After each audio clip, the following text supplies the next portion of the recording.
Baik, selanjutnya kita ke materi jaringan penyusun organ pada tumbuhan.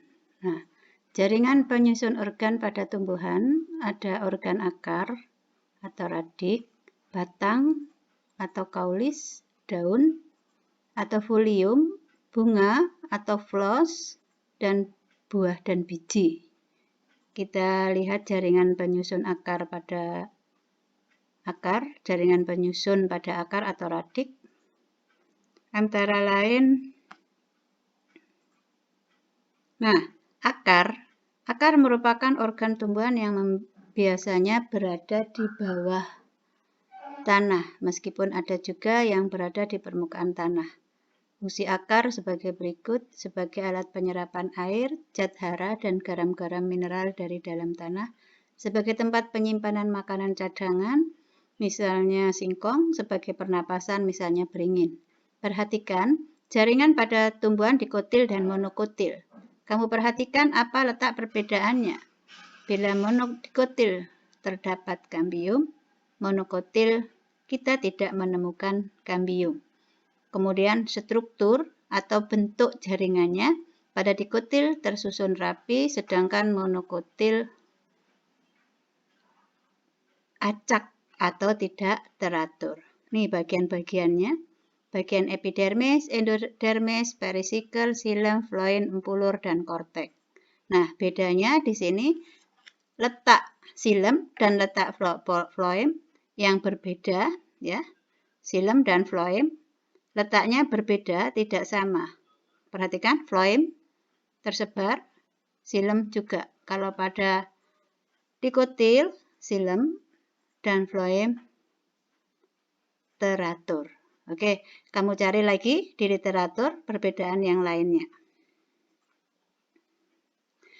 Batang atau yang kita sebut kaulis. Umumnya batang terletak di atas tanah dan tumbuh ke atas menuju cahaya matahari.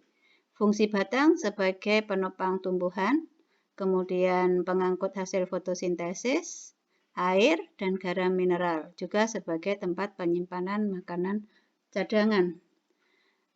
Bagian batang, nah kamu perhatikan beda monokotil dan dikotil ya. Ini untuk monokotil letak floem.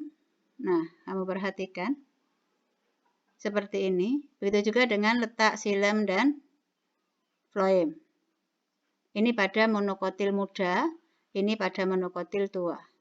Letaknya tersebar. Sedangkan pada dikotil letaknya dikotil tua sangat teratur dan dia akan menghasilkan suatu garis seperti ini. Ini yang bisa disebut dengan lingkaran tahun ya.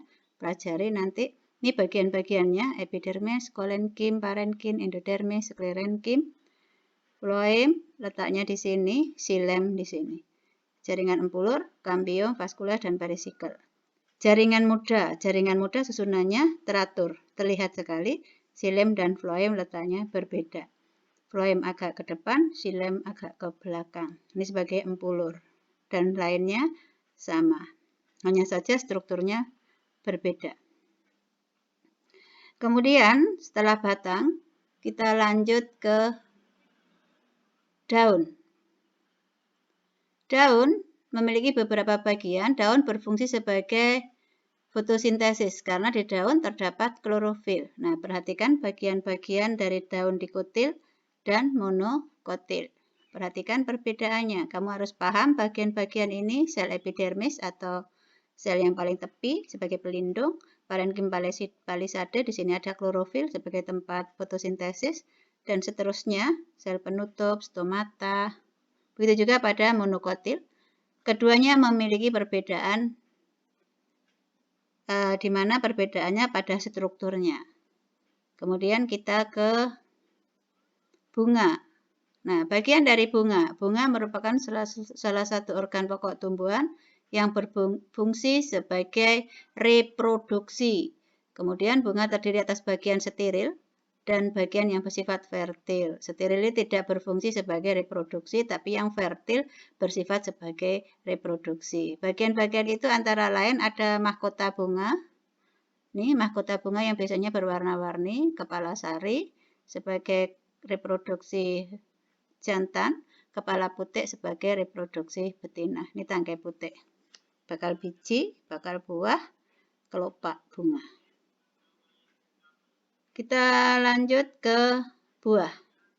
Bagian dari buah dan biji, buah merupakan bakal buah yang setelah mengalami fertilisasi, buah berfungsi sebagai tempat penyimpanan makanan cadangan. Buah biasanya membungkus dan dilindungi oleh biji.